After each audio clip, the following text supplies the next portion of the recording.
Avec le retour de la volatilité, on est en droit de se demander si les actions sont toujours la classe d'actifs à mettre en avant dans les portefeuilles. Eric Turgeman, bonjour. Bonjour Vincent. Alors vous êtes responsable, Eric, des gestions actions et convertibles d'Ophi Asset Management et vous estimez qu'il serait stupide de jeter le bébé avec l'eau du bain. Le retour de la volatilité, selon vous, ne signifie pas que les actions soient moins intéressantes. Primo, parce que la tempête que nous avons connue est à relativiser. Et deuxio, parce qu'on a des facteurs de soutien structurels qu'il ne faut pas occulter. Alors, commençons par la correction que nous venons de subir. Certes, Eric, le marché a rebondi sensiblement depuis quelques jours, mais entre le 10 août et le 29 septembre, le CAC 40, pour ne parler que de lui, a perdu plus de 16%. Est-ce que, franchement, la dynamique haussière n'est pas cassée? Alors plus précisément, d'ailleurs, c'est même entre le 8 août et le 24 août qu'il s'est littéralement écroulé, puisque le CAC était à 5002, et à un moment donné, il a atteint 4200, donc on a perdu 1000 points. Il en a repris à peu près 400 points depuis. Il a chuté lourdement au mois d'août, donc notamment à cause de la Chine, mais on aura l'occasion de revenir dessus. Quand je dis c'est à relativiser, c'est que, en fait, quand vous regardez aujourd'hui le niveau, on a perdu une dizaine de pourcents sur les plus hauts historiques. Je dis bien historiques. Le CAC 40, vous le savez, n'est pas calculé avec les dividendes, c'est pour ça qu'il est autour de 4006 aujourd'hui. Et si on inclut quand on inclut les dividendes, ce qu'on appelle le CAC 40 Total Return, comme est calculé le DAX par exemple, ou certains indices, ou les indices MSCI, le CAC était à près de 12 000, il a perdu une dizaine de pourcents. Donc vous voyez, on est... C'est le graphique qu'on voit apparaître d'ailleurs. On est à une dizaine de pourcents des plus hauts historiques. Donc c'est pour ça que je dis que c'est à relativiser. Donc ça c'est le MSCI France, pour être précis, qui inclut donc les dividendes. C'est ce qu'on appelle un indice Total Return. Et la période couverte, c'est depuis 1999. Donc ce qui permet en effet de relativiser la baisse qu'on vient de connaître. Très bien. Mais les actions, c'est tout de même de l'économie, c'est de la croissance. Or, Eric, le FMI a tiré la sonnette d'alarme en révisant à la baisse ses prévisions de croissance pour 2015 et pour 2016, plus 3,1 en 2015, plus 3,6 en 2016 pour la planète dans son ensemble. Et puis, on a tout de même un gros sujet d'inquiétude qui est la Chine. D'ailleurs, une partie des révisions en baisse du FMI viennent du fait qu'en Chine, ça ne va pas très bien. À telle enseigne qu'on a eu une chute considérable des profits industriels des groupes chinois ces derniers temps. Donc ça inquiète. On a des PMI, des indices des directeurs d'achat, qui ont le nez qui pique vers le sol. Et puis on a un deuxième sujet d'inquiétude au niveau de la macro, c'est les États-Unis. On a des chiffres des créations d'emplois qui sont certes positifs, mais beaucoup moins bons que ce qu'on espérait. Et puis on a une Fed, une réserve fédérale, qui a toujours le frein à main en matière de resserrement monétaire. Or, après avoir été tellement profuse en liquidité, on se dit que si elle persiste finalement à rester très accommodante, c'est qu'il y a quelque chose de pourri au royaume de l'oncle Sam. Vous avez très très bien résumé, vous avez mis le doigt sur le point sensible et on va prendre du recul parce que c'est essentiel. La croissance va sans doute rester faible pour de longues années. Et je vais vous expliquer mon point de vue. Je dirais que c'est à cause de la DST, alors pas la direction de la surveillance du territoire, de la démographie, de la sociologie, de la technologie. La démographie, c'est quelque chose de très simple, c'est que on ne croit plus, la démographie mondiale pose un problème d'une certaine façon, un problème, une solution. Parce que si on continue au même rythme et qu'on est 30 milliards sur la planète, on ne vit plus. Donc d'une certaine façon, ce n'est pas une mauvaise nouvelle pour l'environnement et pour l'être humain, que la population vieillisse et puis arrête de croître. Mais évidemment, économiquement, quand vous avez une déformation de la pyramide des âges, vous avez moins de croissance parce qu'à un moment donné, quand vous avez, on le sait au Japon, en Allemagne, en Italie, mais ça va toucher à peu près tous les pays du monde. D'ailleurs, on voit apparaître à l'écran les taux de natalité. Alors c'est assez frappant. Dans les pays développés, on voit en effet des taux de natalité sous 2, donc il n'y a pas de renouvellement. Il y a même une décroissance de la population. Ouais. Bon, en Allemagne, on sait que c'est assez dramatique avec un nombre d'enfants par femme de 1,4. Mais quand on regarde, mais aux États-Unis, ça baisse aussi. On passe de 3,5 à 2. Mais quand on regarde dans les pays émergents, là encore, on a une forte décroissance. C'est pareil. Et ça touche la Chine. Alors en plus, la Chine a eu un problème particulier, puisqu'il y a la politique de l'enfant unique qui a commencé un peu avant les années 80 et qui a duré pendant très longtemps. C'est la même chose en Russie, au Brésil, en Afrique du Sud et en Inde. Donc il y a un impact démographique, et ça ne va pas s'arrêter dans les 5 ans à venir, ou même dans les 10 ans à venir. Alors, vous le disiez, pour la croissance, c'est pas bon, ça. Non, pour la croissance, c'est pas bon. Deuxième question, c'est une question, je dirais, sociologique. Et ça, c'est avec les plus jeunes. Les plus jeunes aujourd'hui sont dans une économie de troc. Alors, on peut appeler ça l'ubérisation, la blablacardisation, la RNBisation. Au-delà de ça, on supprime les intermédiaires. De toute manière, vous-même, moi-même et beaucoup de gens qui nous écoutent font maintenant, commandent par Internet, squeeze des intermédiaires. C'est profondément déflationniste. C'est déflationniste. On en est donc à la deuxième cause. La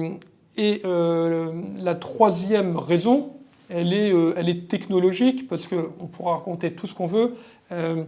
Des caisses sans caissière, des pompes à essence sans pompiste et des transports sans chauffeur. Ce sont des emplois en moins. Peut-être demain des sociétés de gestion sans gérant, je ne sais pas, mais c'est des emplois en moins. Donc effectivement, ces trois facteurs, la démographie, la sociologie, la technologie, pèsent sur la croissance. Oui, mais alors là, je ne vous suis pas très bien, parce que la croissance, ce sont des profits, oui. Et sans croissance, on n'a pas de profit qui augmente. Alors, pour autant, qui dit croissance plus faible ne veut pas dire croissance nulle. On n'est pas dans une récession mondiale.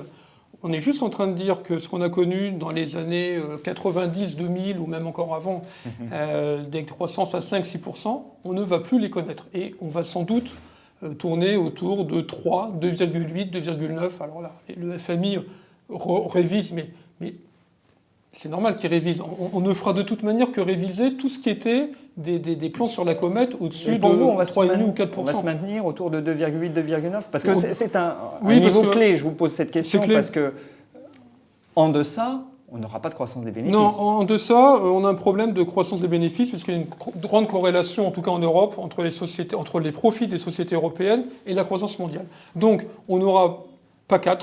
On aura sans doute plus une croissance mondiale entre 2,5 et 3%, mais on ne parle pas de récession, encore une fois. Alors, si on devait retourner, sauf choc exogène, Lehman Brothers en 2008 par exemple, mais une croissance autour de 3%, c'est pas forcément négatif. Enfin, c'est stable, voilà. On préférerait avoir une croissance, ne serait-ce que pour le chômage, ne serait-ce que pour la fiscalité, pour le citoyen, on préférerait plus.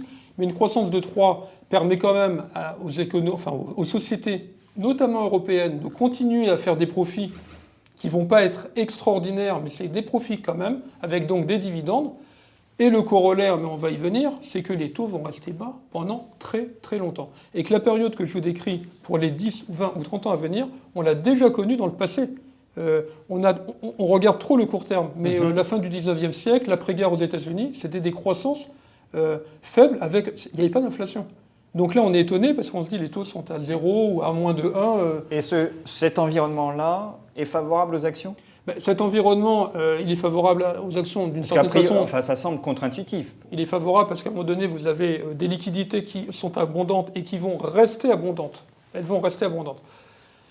On passe notre temps à se demander si Janet Yellen va monter les taux en octobre, en novembre, en décembre de 0,25. Mais le débat n'est pas là. De toute manière, ils vont rester bas. Si les taux montent, ça serait d'ailleurs plutôt pas mal qu'ils les montent parce qu'en montant, ça prouve qu'elle n'est pas aussi inquiète.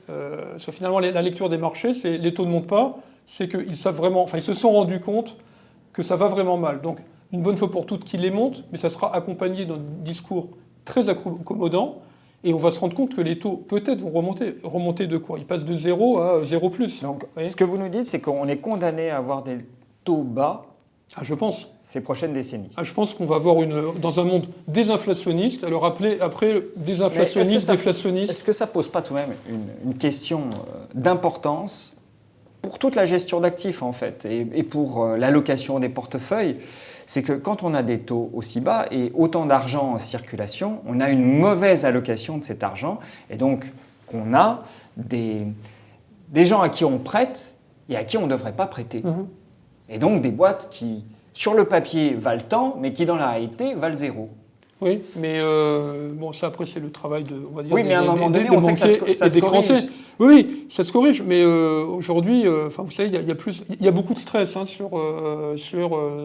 dès que vous avez une société comme Glencore qui commence à montrer des signes de faiblesse, vous avez tout le secteur qui part parce qu'on s'imagine que on fait un peu ce qu'on appelle en anglais du read across, c'est-à-dire qu'on essaye on amalgame un peu tout. Bon, après, il faut rentrer dans le compte des sociétés. Les sociétés ne vont pas si mal. Certaines vont mal.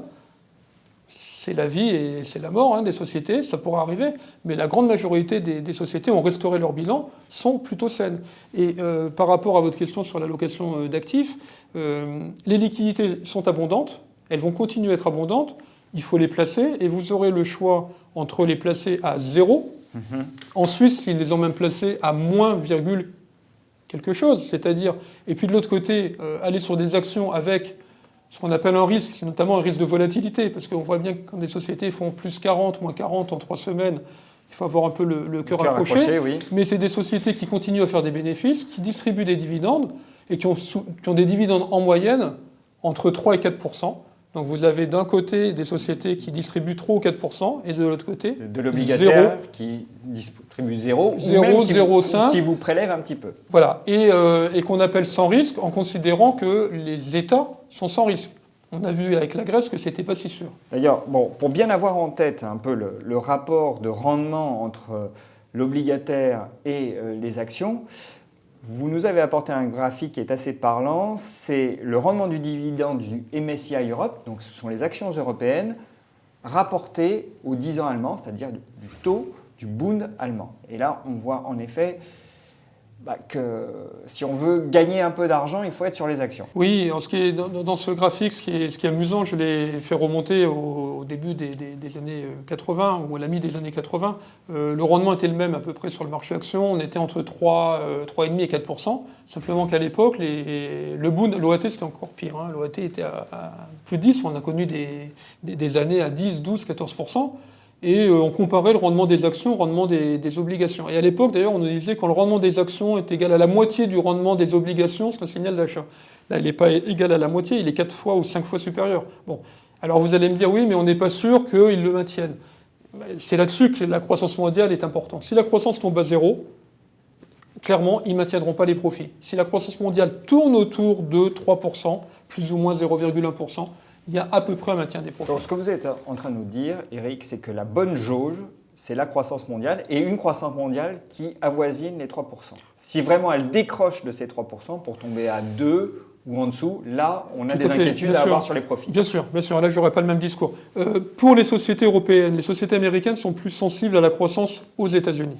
Voilà. D'accord. Donc là, on parle vraiment spécifiquement des sociétés européennes. Et c'est pour ça d'ailleurs que dans l'accident qu'on a eu au mois d'août, puisque c'est venu de Chine, c'est les indices européens qui ont le plus plongé par rapport notamment aux indices américains qui, pour autant, sont à mon avis un peu plus surévalués en tout cas. Alors si je synthétise ce que vous venez de nous dire, c'est certes, on a eu une correction, mais l'État a relativisé en absolu. Et ensuite, on aura toujours, dans le contexte actuel, une croissance qui devrait tourner autour de 3%. Et dans ce contexte, on n'a pas d'inquiétude à avoir pour les bénéfices des sociétés européennes. De surcroît, le rapport entre obligataires et actions va rester favorable aux actions durablement. Oui.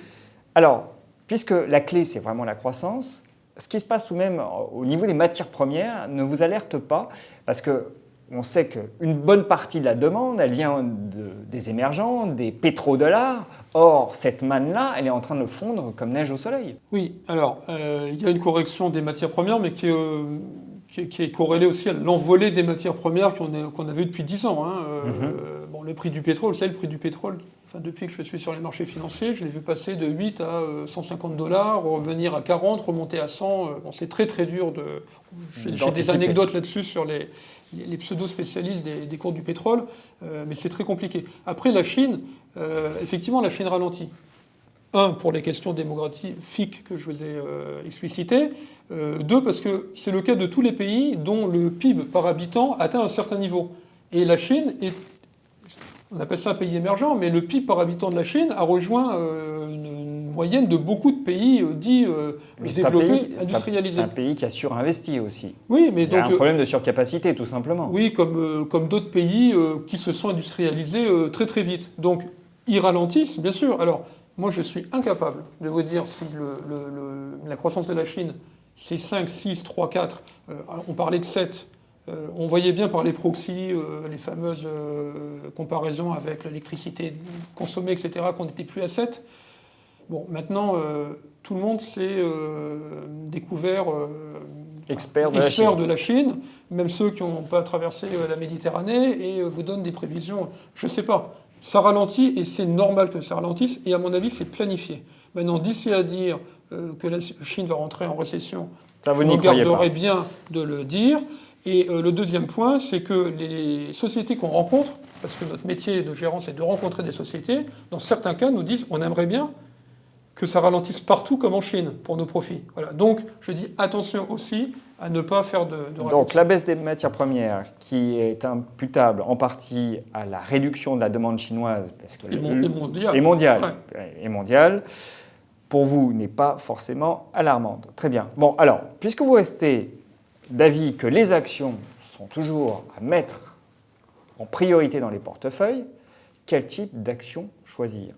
Sectoriellement, on a eu des mouvements d'une violence inouïe ces dernières semaines.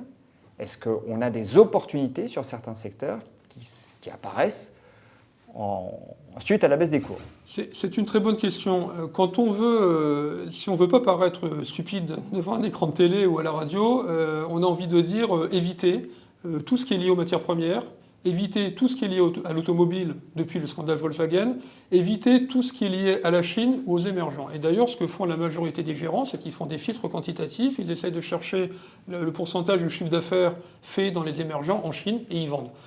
C'est ça qui procure des opportunités. Aujourd'hui, vous avez eu des véritables massacres en bourse. Alors évidemment, vous allez me dire c'est risqué parce que ce qu'on a découvert chez Volkswagen, peut-être qu'on va le découvrir demain chez Fiat, Peugeot, Renault, mais tout a été vendu parce qu'on est dans l'immédiateté de la réaction. Donc, pour ne pas prendre de risques et pour ne pas être avec le canard boiteux, on vend tout. Je suis persuadé, je ne suis pas enquêteur, donc il va falloir prendre un peu de temps, mais que tout le secteur automobile et tout le secteur des équipementiers ne doit pas être banni, ne doit pas être jeté comme elle a été ces derniers temps. Donc oui, je pense qu'il y a des opportunités. C'est dommage qu'on n'ait pas fait cette émission il y a 2 jours, parce que je vous aurais parlé de Renault, et que Renault vient de rebondir fortement. Mais voilà, Renault, au-delà du ralentissement au Brésil, qui est réel, et peut-être de la guerre des prix qu'il pourrait avoir si Volkswagen se lance dans la bataille, c'est une opportunité. C'est un exemple. Lafarge Holcim, c'est aussi un exemple. Et là aussi, on va dire, mais pourquoi alors qu'il y a un vrai ralentissement? Bien sûr qu'il y a un ralentissement. On va moins consommer de ciment, on va moins consommer d'acier. Mais c'est pas pour ça que Arcelor ne vaut plus rien et c'est pas pour ça que Lafarge Holcim ne vaut plus rien. Donc vous estimez que sur les cycliques, grosso modo, si je résume et schématise, ça a été massacré. On a des opportunités aujourd'hui. Oui, je crois qu'il y a des opportunités aussi sur le secteur bancaire, notamment sur le secteur bancaire français. C'est pas parce que Deutsche Bank aujourd'hui est victime donc de profit warning, on va dire, notamment avec pas mal d'amendes aux États-Unis et de provisions en tout genre, que tout le secteur doit être traité à la même enseigne. D'ailleurs, vous nous avez apporté un graphique qui montre à quel point les cycliques ont pâti de la dernière correction. Il met en rapport les indices de confiance des directeurs d'achat et la performance relative des cycliques par rapport aux défensives, hein, c'est ça? Oui, parce qu'il y a une corrélation qui est assez évidente et visuellement évidente, mais là on se rend compte qu'on a pris de l'avance, c'est-à-dire que les valeurs cycliques ont plus baissé que les sentiments, que les indicateurs d'activité réelle. Alors, soit effectivement le marché a très très bien vu, est en avance et on va avoir un effondrement des indicateurs d'activité. Soit les indicateurs d'activité ne vont pas s'effondrer, ils vont baisser, ce qui paraît assez logique, mais auquel cas, on a été un peu trop vite. Vous savez, il n'y a pas de juste prix en bourse. Il y a un balancier. Voilà. On n'est jamais au juste prix. L'efficience des marchés, c'est dans les manuels d'économie pour les étudiants. Ça, on n'y croit pas. Ça n'existe pas. Mais il faut profiter Donc, des inefficiences. De temps en temps, il y a des inefficiences, il faut en profiter. Alors, on arrive au terme de cette émission, Eric. Outre l'automobile, on peut aller sur quel secteur chercher des idées? Au-delà des secteurs, encore une fois, parce que ce que je disais sur l'automobile, il y aura des gagnants, il y aura des perdants.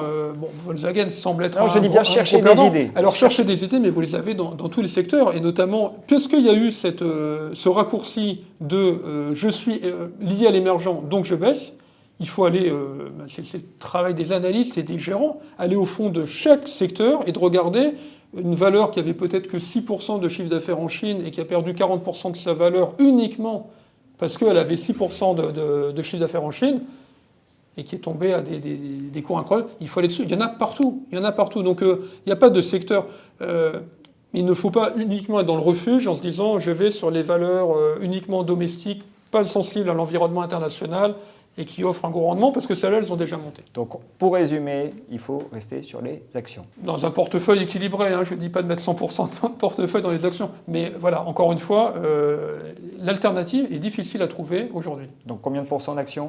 C'est le dernier mot. Sur un portefeuille équilibré, je dirais que monter à une 40aine de pourcents, ça ne me semble pas fou. Après, voilà, vous avez des normes, vous avez à respecter. Et une sensibilité au risque qui n'est pas la même et qui varie. Voilà. Mais en tout cas, ne pas en avoir et avoir 100% de son portefeuille sur du monétaire à 0%, je pense que sur une période de quelques années, parce que peut-être que dans 2 mois, le marché peut faire moins 20, on ne sait pas.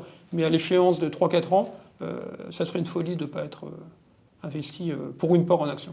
Eric, merci.